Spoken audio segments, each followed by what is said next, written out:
All right, TCI is standing here at Central High School with Central head coach Jamie DuBose. First of all, coach, just talk about what EJ is going to bring to the next level. What?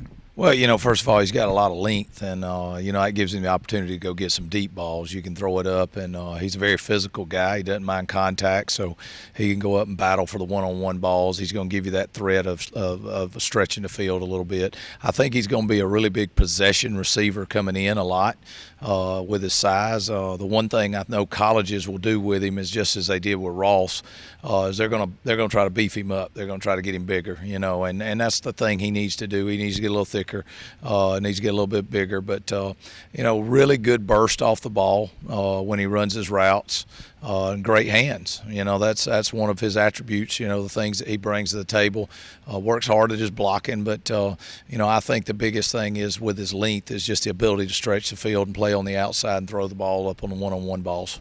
Is there anybody that you've coached in the past, or just anybody at the college level that he reminds you of that you can compare him to, EJ? Well, it's hard to compare a lot of them. They're all got their differences. He's got some similarities to Ross. If he goes in, Justyn Ross went in to cleanse him and, was about probably 190. After his freshman year, he's pushing 215, So, once this guy gets into college and develops more in a strength conditioning program and the nutritional program, EJ could easily be another 215 guy, 220 guy. And, he could be a takeover type guy, but, he's an explosive kid that can make a lot of good plays, and he's made a lot of good plays. So, it's hard to compare him to anybody, but the length is different from Ross. Ross has the size, but EJ has the length, I think, over Ross. His arm span is incredible. So, I think he's got a bright future in front of him. Yeah, you talked about Justyn. What's it been like for you to have a guy like him and then EJ now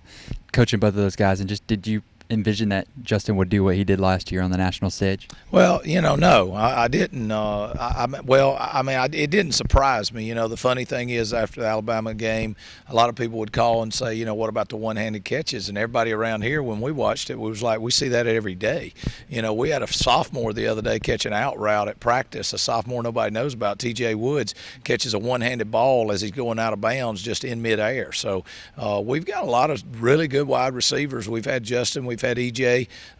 We've got another one behind him and Jackson Meeks, and another one behind him and T.J. Woods you'll know about. So T.J. Woods is a sophomore at 6'4" right now, about 185, So that's a big kid as a sophomore. So we've been fortunate, and but Eddie's just in a group of a long line of guys that's kind of worked together. It's almost, you got Clemson says wide receiver I guess we could be considered a wide receiver high school right now. So we keep having some good ones come through, and I think we're going to continue that over the next few years.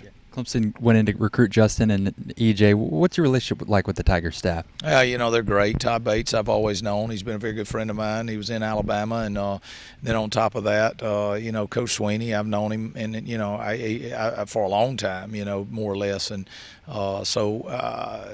Jeff Scott is incredible, as far as when he comes in, very professional, and I think it's just the family atmosphere. I think it's what they bring to the table, and the product that they give you, and the way they approach it, and then the success, man. When you have success and you have facilities, that's easy to get guys to come to. So, but I think it's the personal approach and the ability to get guys to come buy into what you got going on. Last question for you. Just everybody knows EJ is a very special talent on the field, but you spend about as much time with him as anybody off the field. What's he like as a person and his character? He's quiet. He doesn't say a whole lot. He goes about his business. And he's been a very good student. Of all the ones that's come through, EJ's probably got grade-wise and where he's at with his grades is the best one. He's going to be an early graduate in December.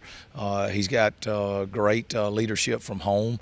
His mom, his family, they're very close, and same as Ross was with his mom. But I think more or less EJ kind of set his standards early on. He knew his grades were important, and he's already taken care of all that. He's one of the ones that we don't have to worry about all the way to the end. He's good. He's good to go. So that's a pleasure. And he's really soft spoken. He's not a real loud and rah rah guy. But most of our wideouts, the crazy thing, Ross is not like that, or he wasn't like that. He may have changed, but EJ's not like that, and our younger guys coming are not like that. I don't know. It's just kind of, I guess they've all watched each other through and kind of mentored each other. But he's a pleasure to coach, and he comes to work every day and does his job. All right, that's Central head coach Jamie DuBose. Coach, we really appreciate your time. All right, thank you. Thank you.